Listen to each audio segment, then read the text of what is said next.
Hello बच्चों, class 8th में जो चैप्टर चल रहा था घनमूल, उस चैप्टर में आज जो मैं बताने जा रहा हूँ उस चैप्टर के जो घनमूल है उसके अनुप्रयोग के ऊपर डिस्कस करने जा रहे हैं। तो कुछ क्वेश्चन मैंने यहाँ पर नोट कर रखे हैं शॉर्ट में, उनको हम लोग डिस्कस करते हैं। जैसे कि एक्सरसाइज में आपके पास में जो एक्सरसाइज 3, दिस इज 3.4।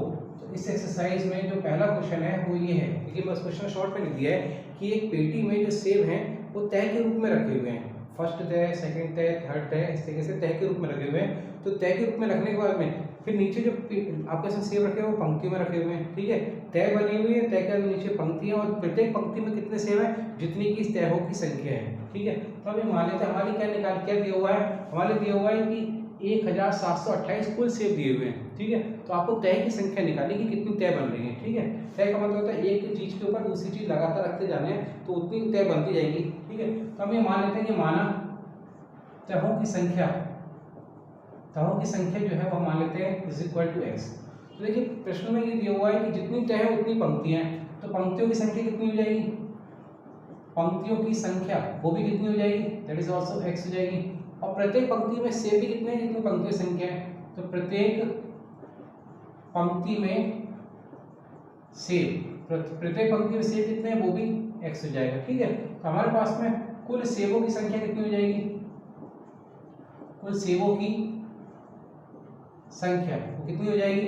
अगर आप देखें तो तहों की संख्या को अगर हम पंक्ति की संख्या से और उसकी जो मान आएगा उसको हम प्रत्येक पंक्ति में सेब की संख्या से गुणा कर दें तो आपके पास में ये क्या हो जाएगा, कुल सेबों की संख्या हो जाएगी। ठीक है, तो एक तरह से कितना हो जाएगा x की घात 3, और ये कितना दिया हुआ है टोटल 1728।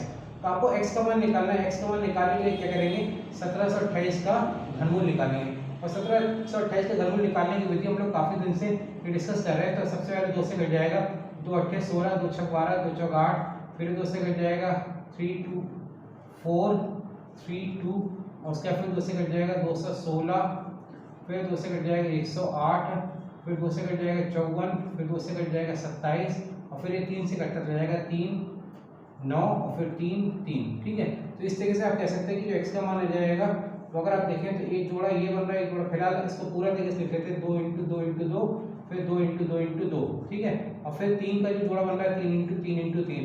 तो इसका जो घनमूल है वो 3 के एक तरह से त्रिक देखते हैं कि त्रिक कितने बन रहे हैं, तो 2 का एक त्रिक बन रहा है, एक 2 का बन रहा है और एक 3 का बन रहा है। तो इसका जो मान आ जाएगा 2 2 4 3 12। तो कुल आपके पास में जो तहों की संख्या आ जाएगी, अतः तहों की संख्या तो कितनी आ जाएगी, दैट इज इक्वल टू 12 तय आ जाएगी। ठीक है, तो इस तरीके से क्वेश्चन नंबर 1 कंप्लीट हो जाता है। नेक्स्ट हम लोग आगे बढ़ते हैं, वो है सेम क्वेश्चन दिया हुआ है क्वेश्चन नंबर 2 में। उसमें दिया हुआ है कि एक पेटी में जो आम है वो घन की आकृति में रखे जा रहे हैं। तो इसका मतलब जो क्वेश्चन पहले वाला लिया था लगभग वही क्वेश्चन सेम बन गया, वहां पर सेब था केवल और यहाँ पर आम दिए हुए। तो जितनी जब घन की आकृति में रखेंगे तो जितनी तय बनेगी उतनी ही पंक्तियां, और प्रत्येक पंक्ति में आम की संख्या क्या होगी, बराबर। तो बिल्कुल सेम क्वेश्चन बन जाएगा। तो इसमें भी हम यही मान सकते हैं कि माना तयों की संख्या इज इक्वल टू एक्स, तो पंक्ति की संख्या मान लेते हैं वो भी क्या हो जाएगी, पंक्ति की संख्या वो भी क्या हो जाएगी, एक्स। ठीक है, पंक्तियों की संख्या, और उसके बाद प्रत्येक पंक्ति में आम कितने हो जाएंगे वो भी एक्स मान लेते हैं। ठीक है, ये आम या आम की संख्या एक्स। तो देखिए हमारे पास में कुल आम कितने हो जाएंगे, कुल आमों की संख्या, वो घनों की शेप में थे तो आमों की संख्या कितनी हो जाएगी, वो हो जाएगी आप x × x × x इस तरह से गुणा कर लेंगे तो ये हो जाएगा x की घात 3, और टोटल कितना हो जाएगा 216। तो x का मान निकालने के लिए 216 का क्या करना पड़ेगा, घनमूल ज्ञात करना पड़ेगा। अब 216 का घनमूल कैसे ज्ञात करते हैं, तो ये थोड़ी देर पहले डिस्कस करा था, 2 × 2 × 2 ये आएगा, और फिर हमने इसका करा था 3 × 3 × 3। तो अगर आप देखें तो 2 का एक त्रिक बन रहा है, 3 का एक त्रिक बन रहा है, तो 2 × 3 इस तरीके से 6। तो यानी कि एक तरह से कह सकते हैं कि कुल आपके पास में जो प्रत्येक पंक्ति या तहों की संख्या की बात करें तो तय की कितनी संख्या आ जाएगी, 6 आ जाएगी, या प्रत्येक पंक्ति में आमों की संख्या की बात करें वो भी 6 हो जाएगी, या पंक्तियों की संख्या पूछा जा रहा है तो पंक्तियों की संख्या भी 6 है। ठीक है, तो इस तरीके से क्वेश्चन कंप्लीट हो जाता है। नेक्स्ट क्वेश्चन नंबर 3 पर हम लोग करते हैं। उस क्वेश्चन में ये दिया हुआ है कि प्रधानमंत्री राहत कोष में किसी कक्षा के विद्यार्थियों ने दान किया, और वो जो दान कितना किया है, जितने विद्यार्थियों की संख्या है उसके घन के बराबर। ठीक है, तो वो कुल जो धनराशि इकट्ठी हुई थी वो 15,625 रुपये धनराशि इकट्ठी हुई थी। तो हमें ये ज्ञात करना है कि उस कक्षा में विद्यार्थियों की संख्या कितनी है। तो हम ये मान लेते हैं कि माना विद्यार्थियों की संख्या इज इक्वल टू, विद्यार्थियों की संख्या इज इक्वल टू, हमने मान लेते हैं x।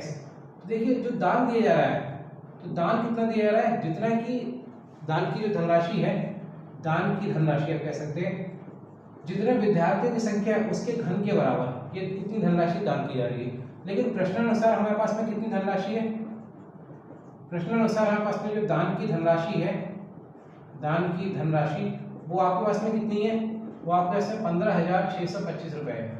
लेकिन हमारे पास में वन कितनी रहेगी, x की घात 3, तो ये दोनों बराबर होना चाहिए। अब आप क्या करेंगे, x का मान निकालने के लिए घनमूल ज्ञात करते हैं 15,625 का, और 15,625 का जो घनमूल निकालेंगे तो आप देखेंगे 5 × 5 × 5, एक 5 का एक त्रिक ये बनेगा, एक 5 का एक त्रिक और बनेगा, ठीक है। तो 5 के 2 त्रिक बच जाएंगे, तो इस तरीके से इसका एक त्रिक का मान 5, एक ये 5, तो 25। तो टोटल कक्षा के जो विद्यार्थी थे तो 25 विद्यार्थी उस कक्षा में निकाल कर आ जाएंगे। विद्यार्थी संख्या उस क्लास के बच्चों की संख्या जो है, छात्रों की संख्या वो कितनी आ जाएगी, 25, ठीक है। तो ये इस तरीके से क्वेश्चन यहाँ कंप्लीट हो जाता है। नेक्स्ट क्वेश्चन पर आते हैं। उस क्वेश्चन में, नेक्स्ट क्वेश्चन में जो आपके पास में दिया हुआ है वो एक घनाकार टंकी की बात की जा रही है कि एक घनाकार टंकी में पानी आता है कितना, 13,331 लीटर पानी आ रहा है, ठीक है। घनाकार टंकी है, तो घन के आकार की टंकी, जैसे इस तरीके से टंकी है, कोई घनाकार हमने आकृति मान लेते हैं, जैसे ये घनाकार टंकी होगी। अब इसमें जो पानी आ रहा है, ठीक है, तो पूरा पानी का लेवल जो भर जा रहा है वो कितना हो रहा है, वो 1331 लीटर पानी आ रहा है। 1 लीटर का अगर मान की बात करें तो 1 लीटर होता है 1000 घन मीटर के, तो आपको टंकी की माप निकालनी है। तो हमें मान लेते हैं, माना टंकी की माप इज इक्वल टू x।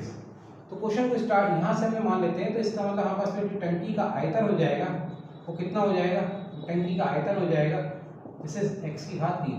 जितना टंकी का आयतन होगा उतना ही उस टंकी में पानी आएगा। पानी का आयतन टंकी में पानी का आयतन कितना होगा, वो आपके पास में दिया होगा। कितना पानी आ रहा है, वो आ रहा है 1331 लीटर। लेकिन ये क्योंकि लीटर में है, हम एक काम करते हैं, इसको हम जो हमारे पास में दिया हुआ है कि 1 लीटर में 1000 घन मीटर होता है, तो इसको हम क्या करते हैं 1000 से गुणा कर देते हैं, ये घन मीटर में बदल जाएगा। तो ये आ गया 1331 और ये 3 0 ये लग जाएंगे, घन मीटर में बदल जाएगा। अब हमारे पास में ये टंकी में जितना पानी आ रहा है, टंकी में उतना ही पानी आएगा जितना टंकी का आयतन होगा। तो ये जो मान है वो आपस में क्या होना चाहिए, बराबर, ठीक है। तो एक तरह से टंकी का जो आयतन है, टंकी का आयतन और टंकी में पानी का आयतन, टंकी में पानी का आयतन कैसा होना चाहिए, बराबर। ये दोनों मान बराबर होना चाहिए। तो आप कह सकते हैं ये x की घात 3 का मान 1331000 इसके बराबर होना चाहिए। तो x का मान निकालने के लिए हमें घनमूल निकालना पड़ेगा। 1331 ये था, उसके बाद 3 0 ये है, ठीक है। इसका घनमूल निकालना पड़ेगा, और घनमूल निकालने का जो मेथड है, तो स्टैंडर्ड मेथड के हिसाब से आप क्या करेंगे 1331 इसका केवल निकालिए, बाकी 3 0 को आप सॉल्व कर सकते हैं। 11 से कट जाएगा, 11 कम 11 तो 22 11 तो इस तरीके से 11 ये 11। तो आप देखें जो इसका घनमूल की अगर बात करें तो x इज इक्वल टू आप लिख सकते हैं इसे 11 × 11 × 11 3 बार 11, और 10 को आप ये 1000 को लिख सकते हैं 3 बार 10 × 10 × 10।